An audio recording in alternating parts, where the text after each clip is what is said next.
please help me in giving a warm Georgia Tech welcome to Randy Sloan. Thank you very much. Good afternoon. Wait, let me give you my best side, okay? How are you all today? How many of you have ever flown on Southwest Airlines? I realize, oh wow, oh well, thank you very much. I realize I'm in the lion's den of one of our competitors being in Atlanta today. But I'm actually very pleased to see that many hands go up, so I do really appreciate that. We value every customer at Southwest Airlines, so thank you very much. Southwest Airlines has a rich history. We started in 1971. We actually, many of you may not know this, but we started on the back of a cocktail napkin over a drink between our two founders, Rollin King and Herb Kelleher. And if you've read anything about Southwest Airlines or about Herb Kelleher, you know that that would be perfectly normal to have a concept start over a drink. So we started on the back of a cocktail napkin, serving 3 cities with 4 airplanes in 1971. And Herb and Rollin had a vision. And their vision in 1971 was to give Texans the freedom to fly. Here we are, 44 years later, and we happen to be the largest domestic carrier in the United States. We serve 120 million passengers a year. We have the largest fleet of 737 Boeing aircraft in the world, 700 roughly. We are closing in on being a $20 billion business. We employ almost 50,000 people. We serve 100 markets. And last year, we launched international service, near international service, and now service both Mexico, the Caribbean, and parts of Central and South America. It's a pretty remarkable story for a company that started on the back of a cocktail napkin over a drink 40 some odd years ago. Along the way, we've had some really big successes. So I'm happy to say that we have had 42 years of profitability. By the way, are there any Delta employees in the room? I'm sorry. You're just going to have to listen. We've had 42 years of profitability, which is unheard of in the airline industry. All of our competitors, actually during the time of our profitability, declared bankruptcy and restructured. We've never done that. In the history of our company, we've never had a layoff. We've never furloughed a group of employees. We've also had some great success by winning the Triple Crown, which in the airline industry is like winning the Triple Crown in horse racing, which is on-time arrival, bags make it with their passengers, and lowest customer complaints. And we've won that more than any other airline in the history of the airline industry. We've also been pretty innovative over the course of the last 40 some odd years. So we were the first airline to introduce ticketless travel. We were the first airline to sell tickets on the internet. We were the first airline to actually have a fully functioning website. We were the first airline to have a mobile application, and on and on and on. I tell you all of that because I want you to understand the fiber of Southwest Airlines. And the fiber of Southwest Airlines is based in its people and the entrepreneurship of those people and the creativity of those people. We have a very simple business model. Our business model is we fly an all 737 Boeing fleet. We fly a point-to-point network versus a hub and spoke network. For those of you who have studied the airline industry, you know that is a very different way to operate an airline. We are a company that prides ourselves on customer service, and therefore we do not charge most fees that other airlines do. We are known primarily for bags fly free. Hopefully you know that about us, bags fly free. Our business model is really, yes, it's those things practically, but our real business model and how we've been successful for 40 some odd years is really based in two things. The first is our culture. So we have a very simple view of our culture. Our people are most important to us. Our employees come first. Now, a lot of companies will say their employees come first, but at Southwest Airlines, our employees come first. And our business model and our belief is that if we put our employees first through great servant leadership, that our employees will therefore pass that along to our customers. And they'll pass that along to our customers through exemplary customer service. In turn, our customers will be happy, and they will come back and fly us again. And if they do that, we make money. And if we make money, our investors are happy. And that ultimately is the crux, the secret sauce, in my opinion, of the Southwest business model. The other thing that is really key to our success is that we have a clear purpose. So how many of you, and by the way, I will not fault you if you get this wrong, because when I joined Southwest, I'm not sure I completely understood this. By the way, I've been at Southwest for 3 years. I'll come back to me in a little bit. How many of you would say Southwest primary purpose is to operate an airline? Okay, yeah, a few of you. That's not really true. We do operate an airline, but as Colleen Russell would say, Colleen Barrett would say, we are in the customer service business. We happen to operate an airline. And so we have a clear purpose, and our purpose is to connect people to what's important in their lives through friendly, reliable, and low-cost air travel. It isn't to make sure the planes are clean all the time. It isn't to make sure that we're at all the right airports all the time. It's really a higher calling and a higher purpose, which is to connect people to what's important in their lives. We also have a very clear vision of what we want to be. We want to be the world's most loved, most flown, and most profitable airline. And we're well on our way to being that. We have fans. We talk about customers, but the reality is we have fans that happen to be our customers. And that's because of the great, great people that our customers interact with on a daily basis. Now, that's where we are today. We are a growth-focused company. We just launched international service a little over a year ago, which opened up an entire new set of markets for us. That isn't where we want to be 5, 10, 20 years from now. And so we're in the midst of the second generation of a set of strategic plans that will allow us to achieve our purpose and achieve our mission. So over the course of the next 5 years at Southwest Airlines, we will change where we fly. We've already started that. We'll change what we fly. We won't change the fact that we're an all Boeing 737 fleet, but there's a lot of different kinds of Boeing 737s. We'll change how we fly it, and most importantly, we'll change the customer experience that our customers have when they decide they want to take a trip. They look for that trip. They actually buy a ticket. They get on our flight. They go through the airport. They get to their destination and the aftercare that we provide to them. Sounds pretty simple, and I would tell you that's probably one of the secrets to Southwest's success is for 40 some odd years we have kept it incredibly simple. Now my role in this is I'm the CIO at Southwest Airlines. I've been there for a little over 3 years. Prior to Southwest Airlines, I had a very long career at PepsiCo, so I also realize I'm in the lion's den of Coca-Cola. So I'm feeling a little awkward here.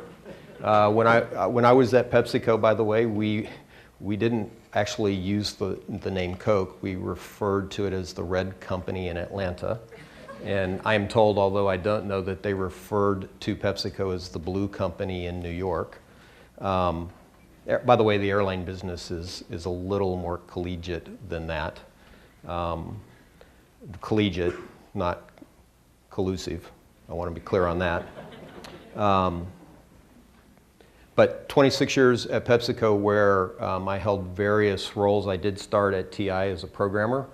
I quickly determined that I was an average programmer, but what really, really got me up and going in the morning was the fact that I liked that space between technology and between our business operation and that problem that needed to be solved, and the fact that that problem could be solved with technology.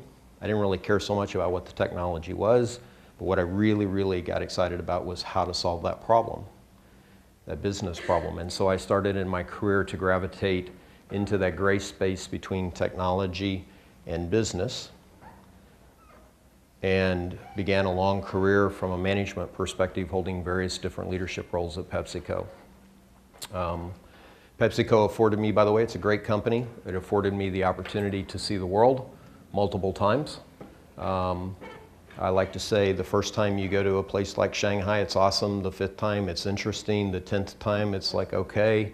The 15th time, well, you know, I could be going to Detroit or LA or Austin, Texas, right? But I saw the world.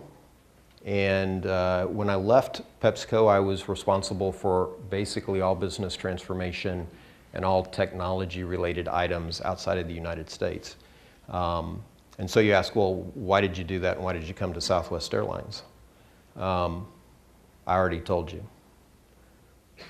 40 plus years of record profits, a model that is our employees come first, which allowed me to be a servant leader, which is important to me, and a huge mission, which was how do we go expand outside of the US? How do we grow our US market? And how do we change the customer experience at Southwest Airlines? And an executive team that actually lives those principles and was willing to smartly invest to actually achieve that mission.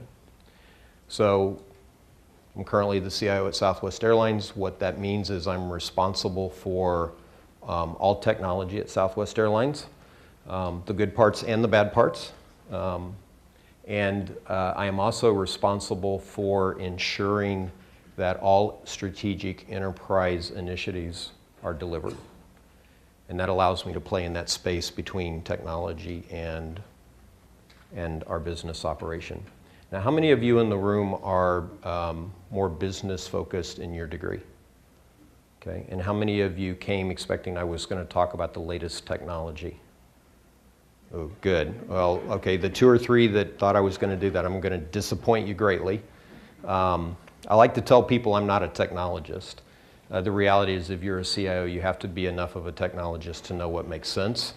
But the role of the CIO is actually very, very different, and that's what I want to spend a little bit of time talking to you about today. Traditionally, the role of the CIO has mirrored the capabilities of technology. So in the 80s, most technology was focused on automation. How do you automate a task in a digitized way to drive productivity? In the 90s, most of the technology was focused on optimization, because now we've automated those tasks. We now have data, which we can then build engines to try to figure out how to optimize our business operation against it. In the 2000s, it was all about how do you leverage the internet? How do you leverage the explosion of mobility? Whether it's a smartphone, a tablet, a laptop, a watch, my Fitbit, whatever it might be. And here we are today, and what I would tell you is I believe the most important role of a CIO today is to understand all of those technologies but really figure out how to create business value from those technologies. And so for those of you that are focused in technology, that doesn't mean that you don't have a long career of being very creative and very innovative and creating the next big technical innovation. I would encourage you to make sure you understand the business value that can come from it. And for those of you that are focused more on the business side of it, I would encourage you to make sure that you understand enough about technology so that you know how to drive the business value that you'll be expected to drive when you get into your career. So my primary responsibilities are to be a value creator, which means I need to understand the business of Southwest Airlines. I need to understand the key metrics of Southwest Airlines. I need to understand the key drivers behind those metrics so that I can help partner with my business operations leaders to ensure that we invest in the right things and that they produce the right business value, whether that's incremental revenue, efficiency, some new product that wows our customers and delights our customers and brings them back on a more repeated basis. Another part of my role is to be an enterprise governor. And what I mean by that is we now live in an age where technology has been consumerized. I have 2 children. They are both college students. Unfortunately, they are not at Georgia Tech, but they are college students. And I will tell you that when I have a problem with my iPhone or my iPad, I actually ask them because they actually know more about what the capabilities of that device are than I do. Everyone knows something about technology today. That it was not the case 20 years ago. And because of that, technology has been consumerized. That translates into everybody has an idea about what technology should be used against any business problem that they might be trying to solve. That leads to an enormous appetite within any business for technology services. And as an enterprise governor and as a value creator, my role is to ensure that we look across the enterprise and we shape that demand so that we drive the most business value that we can with the resources we have at our disposal. The third responsibility that I have is, I'll call it financial advisor. And the reason I say financial advisor is in most companies, the budget for technology is one of the top 5 P&L items. I'm not going to tell you where we are at Southwest Airlines because we have some Delta folks in here. But I will tell you, most companies it's top 5. Actually, most companies it's maybe top 3. Depends on what kind of company you are. If you're in the service industry, it's probably top 3. If you're in the manufacturing industry, maybe top 5. If you're in the transportation industry, let's say top 5. What that means is you have a financial set of responsibilities that require you to think like a CFO. Is this project worth the investment? Does it have the return on the investment? Can we afford it? Will we be able to resource it with the appropriate headcount? How does it fit in the overall P&L of the company, the overall cash flow of the company, the overall income statement of the company? What strategic initiatives will be investor worthy? So you have to be a financial advisor. The next responsibility that I have is change leader. So I said I'm the CIO, but I'm also responsible for the delivery of our strategic enterprise programs. Well, the delivery, there is always the construct, assemble, purchase, whatever it might be. That's honestly the easy part. The hard part is to get people to change behavior.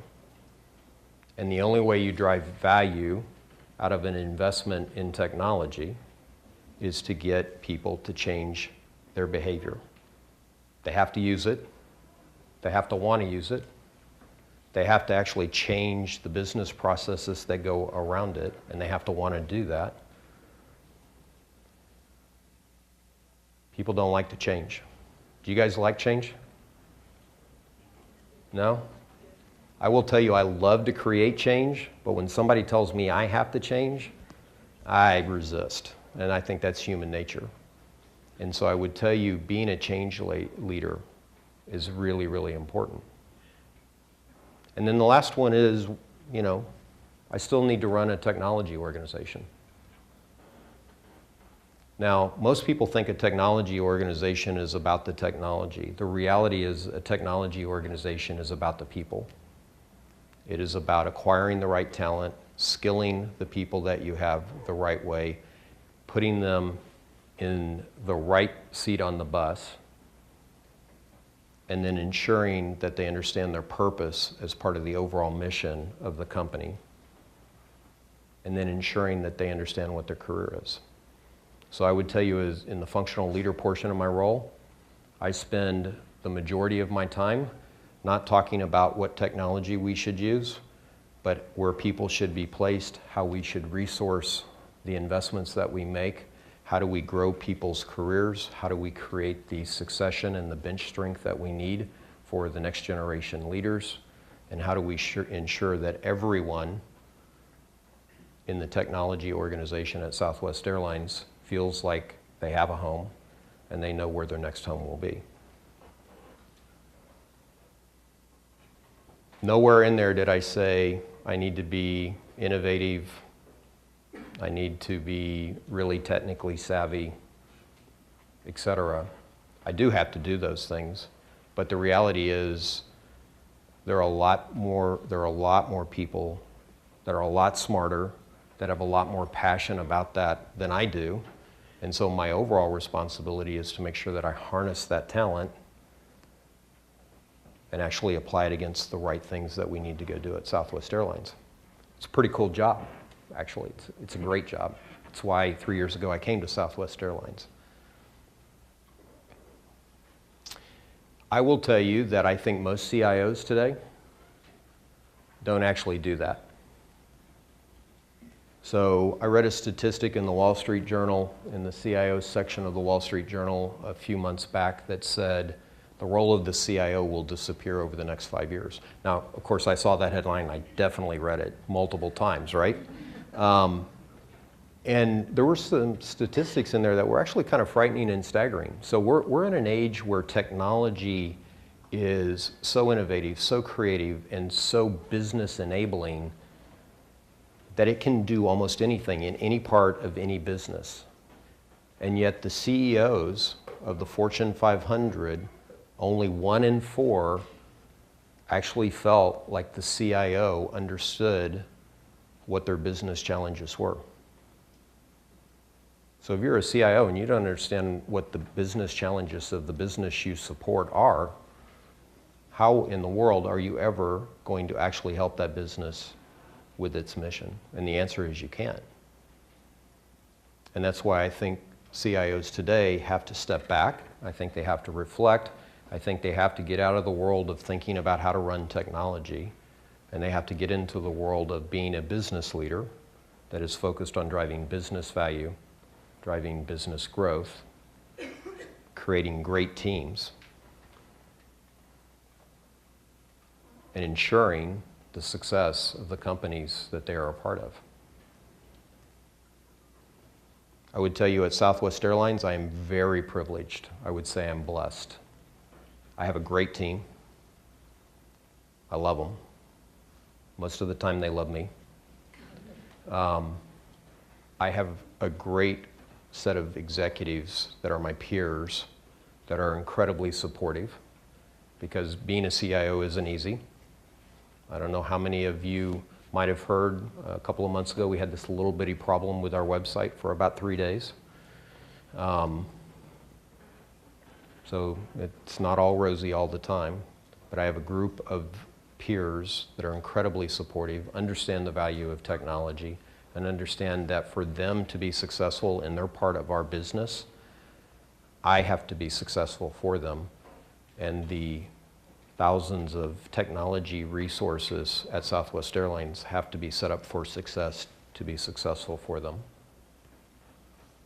And I'm really, really fortunate that I have a CIO in Gary Kelly who understands the value of technology and is willing to invest in it. At Southwest Airlines, technology is viewed as an enabler. In a lot of companies today, unfortunately, technology is viewed as a cost center. And you see that in different ways, right? A lot of technology organizations report to the CFO. It's considered a G&A function, a back office function, and a cost center. And therefore, the focus for that organization is how do you reduce the cost of technology? If you're in an organization where technology is seen as an enabler, it is all about what are the right investments for us to make to drive the right return on those investments, to drive the right business value, which supports the purpose and mission of the company. And that's why I'm blessed, because that's the way we think about technology at Southwest Airlines. So I feel like I've got the best CIO gig in the industry. I work in a great culture. I get to be a servant leader. I get to focus on business problems and technology. I'm blessed with a great team. I'm part of a company that has an unbelievably rich history of success. And we're blessed that we have fans as customers. So I've got the best CIO gig in the industry. So with that, I'd like to hear from you. Questions? Okay, wow. Well, thank you. I'm going to let you guys pick what hand you want to go with first. Randy, we've got a question. Okay? Hi, thank you for your talk today. So you talked about being a change leader and how challenging that can be. What are some of your strategies or key tips for getting people on board for important change? Yeah, so I don't know your curriculum here, so I apologize, but I am assuming at some part of your curriculum you will study John Kotter and the 8 principles of change leadership. Is that a fair assumption? You talk about it? Okay. I'm a huge student of Kotter. And I would tell you, I leverage those 8 principles on every change that I do. And that may sound corny and it may sound like a textbook answer, but I would tell you it's tried and true. So I've been really, really fortunate in my career to be a part of massive transformations of businesses. At Frito-Lay, I was part of a $1.5 billion transformation of the supply chain capabilities at Frito-Lay.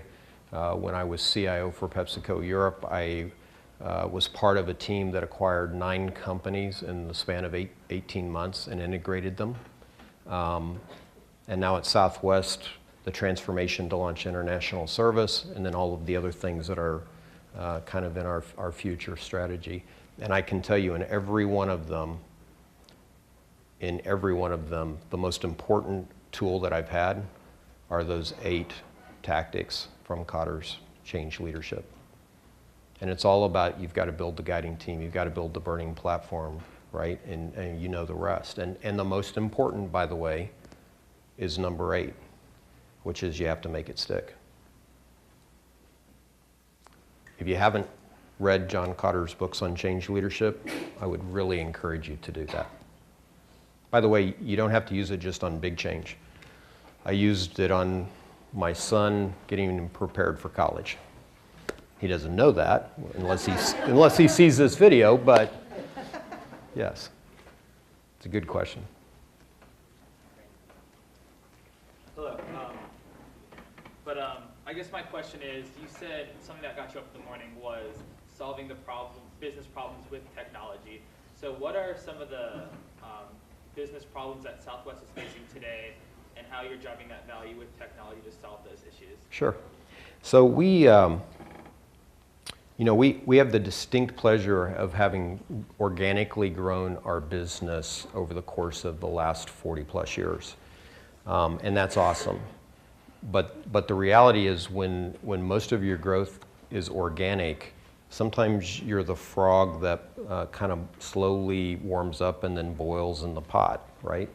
And what I would tell you is, you know, at some point you wake up and you realize you're not 4 aircraft flying to 3 cities in the state of Texas, but you're giving the freedom to fly to all of America. And you're running 3,500 plus flights a day, you have 700 aircraft, and you've got, let's say, 45,000 employees that need to know what they need to do to run the airline in the most cost-effective way possible. Well, that's a very different business problem to solve. So day in and day out, the human brain can't solve how do you manage 3,500 flights a day with the crews that need to be aligned to that across 100 markets. And oh, by the way, right in the middle of that, let's throw a massive blizzard into the Northeast that shuts down 10 of our stations, our airports. And now what do we do with those planes? How do we get the crews realigned to the aircraft in the appropriate way? And oh, by the way, how do we make sure we fulfill our purpose, which is all of those passengers actually get where they need to be? So we're using technology and optimization engines to actually take that data and create really, really complicated solves, which allows us to balance getting our aircraft where they need to be, having our crews aligned to where they need to be, and still fulfilling our purpose with our customers. It's incredibly complicated, but I would tell you the value in that is enormous. There is enormous productivity with how we use our aircraft utilization. There's enormous productivity for our crews. By the way, enormous work-life and job satisfaction for our crews. And then there's enormous upside revenue potential because our passengers actually see us as more reliable and therefore are more likely to come back and be a passenger again. And so we're working through that right now. It's a very, very complicated problem to solve, but we're using technology to do that. Yes? So you mentioned you've gotten to travel the world. Has that changed any of your perspectives on life? If so, how? Oh, yes. So I grew up in a small town in southeast Kansas. And when I say small, I mean no stoplights, 1,200 people, very small. And so I had, until 2006, when I moved to Geneva, Switzerland with my family, I had a very US-centric view of the world. And to be honest with you, if you've never been outside of the United States, it's easy to do, one, and I would tell you the world doesn't view us the same way we view ourselves. And I happened to be in Switzerland, in Europe, at a time when the US political environment was not seen upon very favorably by most of the European Union. And so you can imagine going to a business dinner with someone from our French business, somebody from our Spanish business, our German business, our UK business, our Irish business, our Russian business, and sitting down, and all of a sudden somebody wants to talk about politics. You start to get a very different view of how the world actually sees the United States, and it's not as favorable as I thought it was, right? I mean, I grew up thinking, quite honestly, we were helping to save the world. What I learned, having lived in Europe, is the world doesn't necessarily always want to be saved by us, right?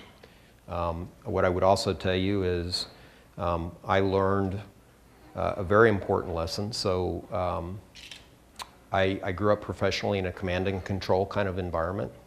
And when I went to Europe, if you can imagine my leadership team in Europe, I literally at the table, I had a leader from the UK, Spain, Germany, Poland, Russia, France, and so on. Well, they don't necessarily get along very well. And I was in an environment where part of my role was to take those local business unit technology organizations and make them a European technology organization. And what I learned was the art of influence. The art of influence. You cannot command and control your way through that environment. You have to influence people with logic primarily. I would tell you the other thing that it changed for me personally is I love to explore now. So I've been in most major international cities and a lot of really small cities outside of the US that you've probably never heard of. And I can tell you when I'm there, I want to be as local as possible.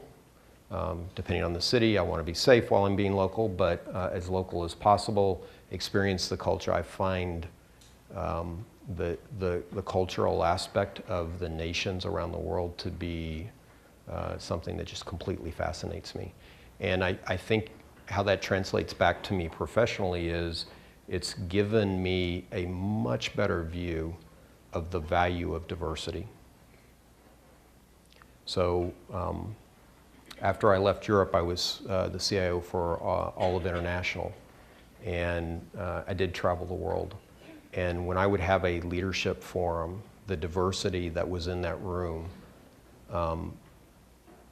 if you can figure out how to harness that diversity in a productive way, amazing creativity, innovation, unique ways to look at things to solve a problem that if you don't have that diversity, you all just kind of think, well, this is the way you solve it, and you never really get better.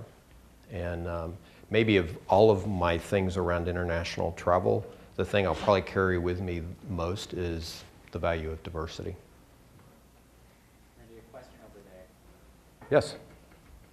So just for curiosity's sake, what are the point-to-point and hub-and-spoke models? And also,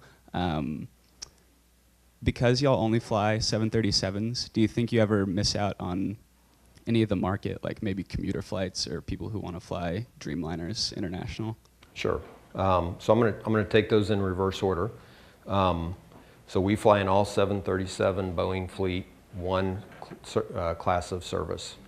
And I can tell you absolutely that we miss out on some amount of business travel because business travelers are enticed by building up their miles and leveraging those to use them in a higher class of service, especially when they're taking the family on vacation, right? And so, sure, there are a lot of complexities that go with that, and I would tell you, I'm not completely convinced that that turns out to be profitable or not, but we absolutely do limit, because we have an all Boeing 737 fleet, where we can fly, and then our choice around class of service.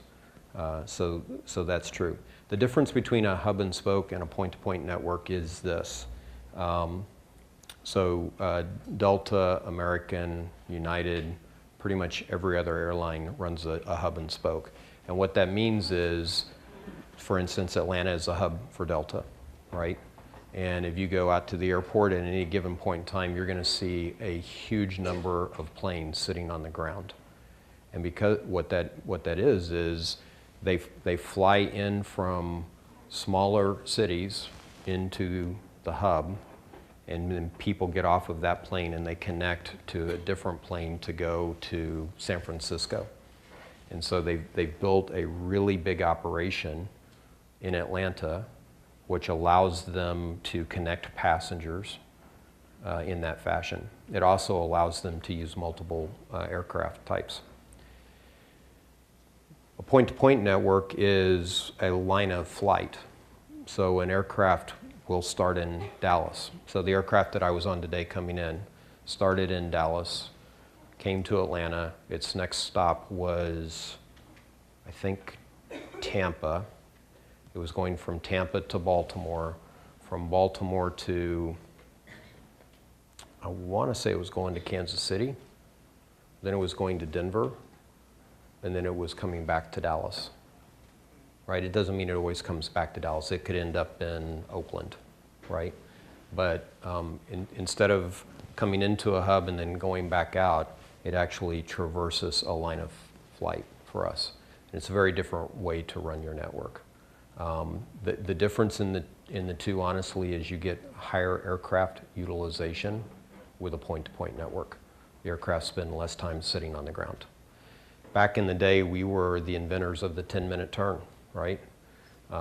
This was back in the days where our flight attendants wore hot pants and all, right? It's a long time ago, but we were the inventor of the 10-minute turn. So literally, during the course of the operating day, an aircraft would be on the ground for 10 minutes or less at any given airport before it was back in the air flying again. So our turns are a little longer than that now because our aircraft are bigger and we have more connecting passenger traffic than we did back then. Our traffic used to be primarily short haul. Our traffic now is primarily long haul. Short haul being Austin to Dallas, long haul being Baltimore to Dallas or Baltimore to LA. Question down there. My question has to do with the non-organic growth of acquiring AirTran. Yes. From a customer perspective, I was thinking, what are you guys thinking by, Southwest doing that? And I'm sure you had good reasons, but it seems to me that the cultures might have been a bit different.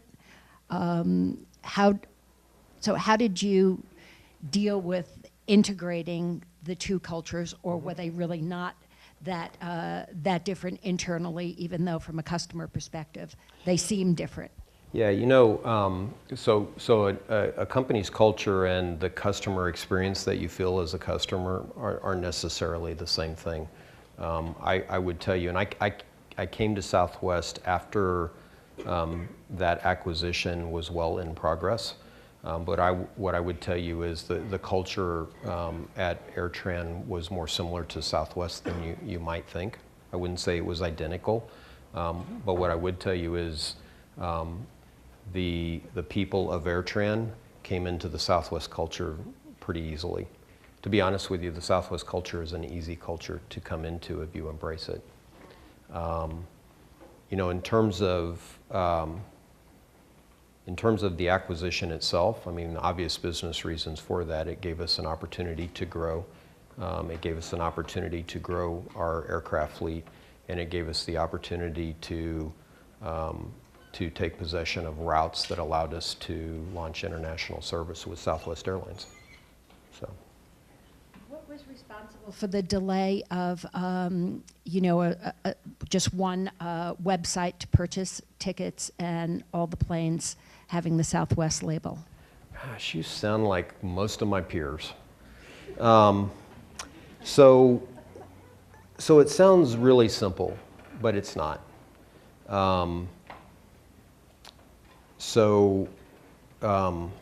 It's not as simple as shut down one website and have everybody go to the new website.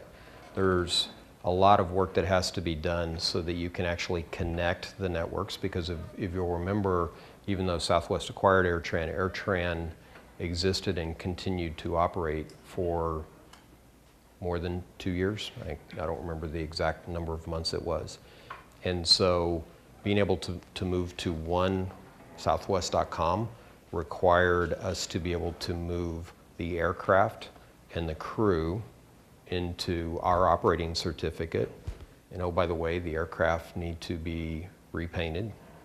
The interiors need to be redone. The crews needed to go through the appropriate training to operate under the Southwest operating certificate. And we had to actually hardwire all of the technology so that we could get rid of that old reservation system and use our new reservation system in Southwest.com.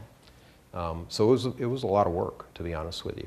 I know it sounds really simple, but it was a lot of work. Mr. Sloan. Yes. I was wondering, in what ways do you allocate responsibility within your team in choosing what technologies you all invest in at Southwest? Okay. So I have a leader of enterprise architecture, and his primary role is to ensure that we are trying to stay true to our philosophy on the technologies we want to use, and our philosophies around where do we purchase technology and where do we build our own technology. And so his primary responsibility is to make sure we stay the course on that. I have a leader who is responsible for product development and product solutions. And his responsibility is to ensure that we produce products technically that align to the architectural philosophies that we have agreed to. The challenge comes in, quite honestly, with there are a lot of technologies out there, and in some cases, this one piece of technology looks really, really good for the one business thing we want to do, but it doesn't necessarily fit into our architectural view of the world, and it doesn't integrate very well with the rest of our technology or even our business processes. And so I would say our biggest challenge there is to influence our business partners that that piece of technology might not be as good as a different piece of technology that it fits more seamlessly into the rest of the enterprise. But it's, my leaders have very defined sets of responsibility, and enterprise architecture is kind of the key holder for that. Yes? What are the most important decisions you face daily as a CIO of Southwest Airlines, and how is it different from your time at PepsiCo? The most important decisions I face daily. You know, honestly, that really does depend on the day. I would say probably the most important decision that I make on a daily basis is where I'm going to spend my time. We have an incredibly large agenda of things we want to do at Southwest Airlines. They're all really important. They all add tremendous business value. I can't focus on every one of them. And so I think to be a good leader, you have to focus. And so I think maybe the most important decision I make every day is what things are the most important things for me to really be focused on today. And it could vary depending on the day, the season that we're in, an issue that we may be having, et cetera. I would tell you, kind of outside of that, I think the thing that I spend my most time focused on is the team set up for success? Do we have the right resources? Do we have the right number of resources? Do we have the right people with the right skills sitting in the right seat on the bus? I probably spend a disproportionate amount of my personal time focused on that. Just a few more questions, right? Okay. Thanks for your talk today. I probably won't have an appropriate question for you, but I would be grateful if you could answer that. Say, if there are two aspects in airline industry, one is aircraft manufacturer and one is airline itself. So if, suppose there is an innovation and they want to implement it on the aircraft. So in this customer, consumer experience-based industry, what's the right channel for them to go? Should they go for influencing the airline so that they could influence the aircraft manufacturer, or they should directly go with the manufacturer and implement their idea in the aircraft first and then go to the airlines? Without knowing the specifics of what this capability is, it's a little hard to answer that. If it is equally towards passenger experience and technology for aircraft, like efficiency improvement, so if it is equally in both the aspects. Yeah, I would, I'm going to be biased in my answer, but I would go to the airline. The airline is going to want to own the customer experience in flight. And they're most likely to be the ones who can place business value on the capability. I think if it's an efficiency around just the operation of the aircraft, you know, in our case, that's why Boeing is our partner. We would expect them to do that, and I would encourage someone to go to Boeing for that.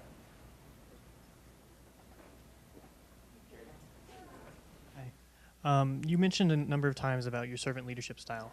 I'm sorry? Sorry. You mentioned a number of times about your servant leadership style. Would you mind giving a couple examples of how you apply that leadership style as the CIO and how that style has changed going from PepsiCo to Southwest?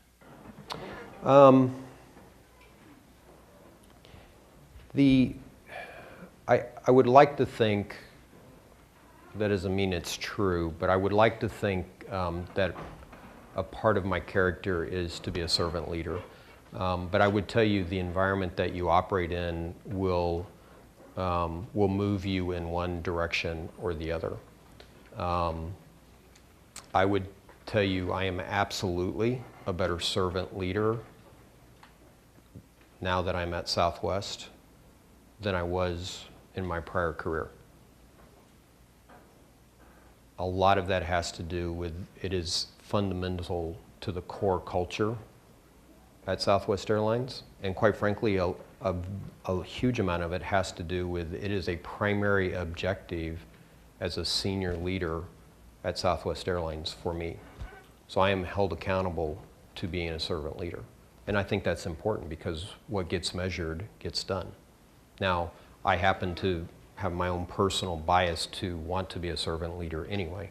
But I would tell you, I believe my servant leadership capabilities have exponentially grown at Southwest. The other reason I think they've exponentially grown is I am surrounded by unbelievable servant leaders in my peers, in Gary, Herb, and Colleen. Our employees, the way they serve each other, it's really amazing. Servant leadership comes in many different forms and fashions. I personally believe the thing that I'm most responsible for as a servant leader for the employees within Southwest Airlines and the employees of technology specifically is to give them a career with a cause. So how do I help make sure that they are set up for success, both personally in their career, but also for Southwest Airlines in the work that they do for Southwest Airlines. And that takes many shapes and sizes. And it can also be very simple things. My chief technology officer, he has this habit. So every Wednesday, directors and above, we have lunch together and we talk about the things that are important and issues that we have and how we're going to go solve them. And I love this about Craig. He picks up everybody's plate when we're done eating. What a great example of servant leadership is that. And so it can be very small things and it can be very large things. I think for me personally, I try to be the best listener that I can as a servant leader. I try to put people in a position to be successful. By the way, sometimes being a servant leader doesn't mean that it feels very good, right? So that being a servant leader, some of the hardest servant leader moments are when you need to sit down with an employee and say, you're not meeting the expectations of the job that you're in. And how do we solve that? I firmly believe people want feedback. And if you give them feedback, they will change and they will do better. And so I think one of the things I like to pride myself on as a servant leader is I give a lot of feedback, whether that's constructive feedback or whether that's praise. And there's a lot of things that go into that. It's kind of hard to answer that with a singular thing. But it's important. It's a passion point for me. Randy, last question down there. Good. Mine might be change the subject a little Well, you're bit. the closer. I'm the closer. You're the closer. Let's make it a fun one. Okay? I understand that culture is a big part of Southwest, and fun is a big part of that culture. And from what I understand, Halloween is a big part of the fun at Southwest. I'm told there's a big Halloween party at headquarters. And my question You've done a is- little research, or you got a little some inside. insider information. Okay, great. So my question is, what are you going to dress up for Halloween?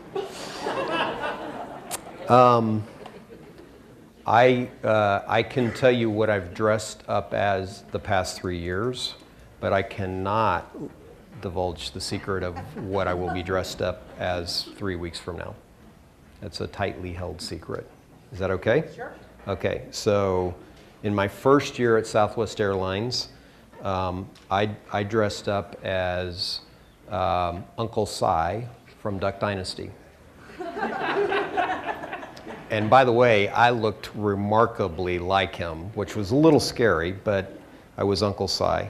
The second year, we did a children's carnival. The technology team did a children's carnival, and they asked me to be the ringleader. So I was in these pictures. I was in white tights with the red thing and the top hat, and we made like 2,000 hot dogs that day for children while we were doing that. And then last year was a big year for Southwest Airlines. For those of you who don't know much about the Dallas area, Southwest Airlines flies out of Love Field. And Love Field, when DFW was built 40 some odd years ago, they put this restriction in place called the Wright Amendment, which basically said anybody flying out of Love Field could not fly to a state that was not attached to Texas without landing before they went on to that destination. And so the Wright Amendment was repealed last year, actually almost exactly a year ago. And so we did a skit. So by the way, at Southwest during Halloween, there are multiple skits that are performed. Everybody dresses up. Gary Kelly dresses up. I was asked to be Jim Wright in the skit, so I dressed up as Jim Wright. So I don't know if you know what Jim Wright looked like, but he was known for some really big bushy eyebrows, and I might have exaggerated those a little bit. And I carried around a big binder that had Wright Amendment on it, and I thumped it all day long and yelled at people, and people booed at me, and it was quite an experience, to be honest with you. But this year is a little, we hold that under wraps and we roll it out on that morning. So if you want to know, come to Southwest Airlines on Halloween. It's a big deal. Thank you. Thank you.